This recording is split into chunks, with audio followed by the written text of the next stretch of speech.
이어서 목포에서 전해드리겠습니다.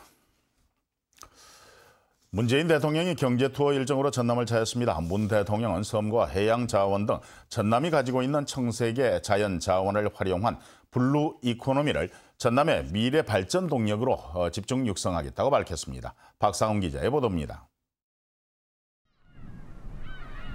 전국 섬의 65%가 몰려있고 전국 최고 수준의 재생에너지 발전량을 유지하고 있는 전라남도.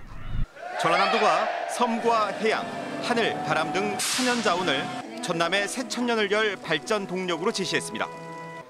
청색의 천연 자원을 상징하는 블루 이코노미를 통해 전남의 혁신 성장을 이루겠다는 구상입니다. 이를 위해 에너지와 관광, 바이오, 드론과 이모빌리티, 은퇴 없는 건강도시라는 5대 프로젝트를 중점적으로 추진하기로 했습니다.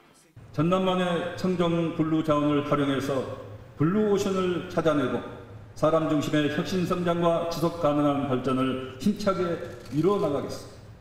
전국 경제 투어 일정으로 전남을 찾은 문재인 대통령은 전남의 경제 비전에 기대감을 나타냈습니다. 문 대통령은 블루 이코노미가 전남 발전과 대한민국 경제 활력의 블루칩이 될 것으로 기대한다며 적극적인 지원을 약속했습니다. 전통 에너지원뿐만 아니라 신에너지원을 아우르는 명실상부한 대한민국 에너지 중심지가 될 것으로 확신합니다. 문 대통령은 또 호남 고속철도와 경전선을 연계해 무안공항을 편리하게 이용하도록 하겠다며 전남 관광 6천만 시대를 여는데 정부가 함께하겠다고 말했습니다. KBS 뉴스 박상훈입니다. 세계수영대회 개회식이 오늘 밤 8시 20분부터 광주여자대학교 체육관에서 열립니다. 개회식은 5.18 민주광장 분수대에 100여 개 나라에서 가져온 물을 붓는 합수식으로 시작해서 이를 생동감 넘치는 디지털 화면으로 광주여대 체육관 돔에 연결하는 이원 중계로 진행됩니다. 베트남 이주 여성인 아내를 무차별 폭행한 30대 남편이 기소 의견으로 검찰에 송치됐습니다. 영암경찰서는 상습특수상해와 아동복지법 위반 등의 혐의로 36살의 김모 씨를 구속 기소 의견으로 검찰에 송치했다고 밝혔습니다. 김 씨는 지난 4일 영암군에 있는 자신의 집에서 아내인 베트남 이주 여성 A 씨를 폭행해 전치 4주의 부상을 입히고 아들도 정서적 학대를 한 혐의를 받고 있습니다.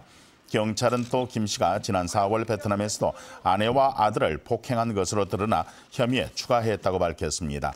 현재 이주여성 아내와 아들은 한국 이주여성 인권센터의 보호를 받으면서 치료를 받고 있는 것으로 전해졌습니다.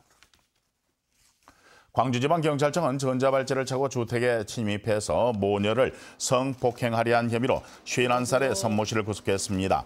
선 씨는 구속에 앞서서 아이 있는 집을 노린 것이냐는 취재진의 질문에 죄송합니다, 미안합니다라고 말했습니다. 성범죄 전과로 전자발찌 착용 상태였던 선 씨는 지난 10일 저녁 9시 40분쯤 광주시 남구 한 주택 2층에 진입해서 50대 여성과 8살짜리의 딸을 성폭행하려 한 혐의를 받고 있습니다.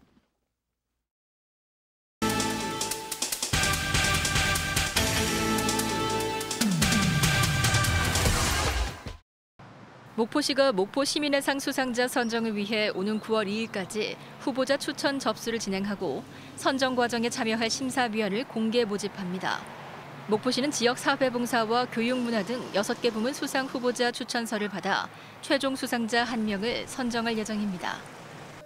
해랑군이 버섯종균 배양센터 준공식을 열고 본격적인 운영에 들어갔습니다. 이번에 문을 연 버섯종균 배양센터는 하루 4만 병 규모의 버섯종균 생산이 가능해 관내 농가의 비용 절감과 소득 증대에 도움이 될 것으로 보입니다. 진도군이 취약계층 아동의 건강한 신체 발달을 위해 영양제 지원 사업을 추진합니다. 진도군은 이번 달과 오는 10월 2차례에 걸쳐 취약계층 아동 60명을 대상으로 영양제와 상비약품 등을 지원할 예정입니다.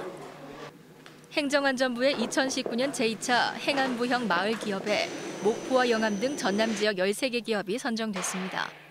마을 기업은 주민 주도로 지역 자원을 활용해 수익과 일자리를 창출하는 기업으로 사업비를 최대 5천만 원까지 지원받을 수 있습니다. 지금까지 단신 브리핑이었습니다. 광주와 전남 지역의 대기업 협력업체들이 국내 수요 감소로 어려움을 겪고 있는 것으로 나타났습니다. 중소기업 중앙회 광전남 지역본부가 광주와 전남 지역의 130개 협력업체를 대상으로 경영 애로사항을 조사를 한 결과 응답자의 53.2%가 국내 수요 감소를 꼽았고 인건비 상승은 20.2%, 자금 조달은 12%로 조사됐습니다. 또 대기업 거래와 동반 성장 여건에 대해서는 나쁘다고 응답한 비율이 41.6%로 나타났습니다. 2019년 방조제 개보 사업의 신규 지구에 전남 지역에서는 22개 지구가 선정됐습니다. 이번에 선정이 된 지구는 신안 외남과 여수의 관기 그리고 무안의 과실 등이고 전남도는 국비 255억 원을 확보해서 풍수해와 염해 방지를 위한 개보수에 나설 예정입니다. 전남에는 164개 지구의 방조제가 있지만 대부분 설치한 지 오래돼서 배수관문 등 부속 시설물이 노후한 상태입니다. 전남도가 어촌마을을 돌면서 업용 기자재를 수리하고 부품을 교체해주는 이동 수리소를 운영합니다. 지금까지 목포였습니다.